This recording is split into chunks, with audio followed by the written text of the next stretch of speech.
सारांश में आपका हार्दिक स्वागत।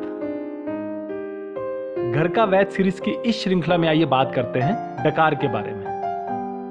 दोस्तों, प्राय भोजन करने के बाद पानी पीने पर व्यक्ति को डकार आती है और वह समझता है कि उसका पेट भर गया अथवा वायु विकार हो गया है, लेकिन यह दोनों बातें गलत है। वस्तुतः भोजन करने के बाद पानी पीने पर डकार आना स्वस्थ और निरोग शरीर का द्योतक है।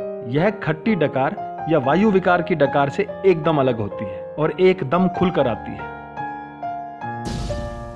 क्यों आती है डकार? जब हम भोजन करते हैं तो उसके साथ कुछ वायु भी पेट में प्रवेश कर जाती है। भोजन नली और आमाशय के बीच एक वाल्व होता है जो भोजन करते समय ही खुलता है। जब हम भोजन कर लेते हैं तो यह वाल्व बंद हो जाता है। इससे पेट में कुछ वायु एकत्र हो जाती है। ऐसे में हमारा मस्तिष्क उस वायु को बाहर निकालने का आदेश देता है।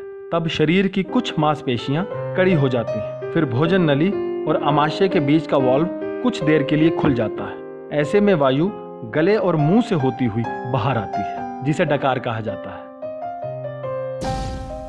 यह डकार पेट भरने का परिचायक नहीं है। डकार में आवाज क्यों आती है? जब आमाशय में एकत्र वायु भोजन नली में आती है तो कंपन करने लगती है। ऐसी स्थिति में यह वायु गले और मुंह से बाहर निकलने पर आवाज पैदा करती है। अगर पेट की वायु बाहर निकलने पर कंपन ना करे तो आवाज नहीं होगी, लेकिन ऐसा होता नहीं है क्योंकि यह शरीर की एक स्वाभाविक क्रिया है। डकार ना आने पर बेचैनी होती है। अगर डकार ना आए यानी मस्तिष्क पेट में एकत्र वायु को बाहर निकलने के लिए आदेश देने में विलंब करे तो हमें बेचैनी होने लगती है। ऐसे में पेट दर्द या सिर दर्द की शिकायत हो सकती है।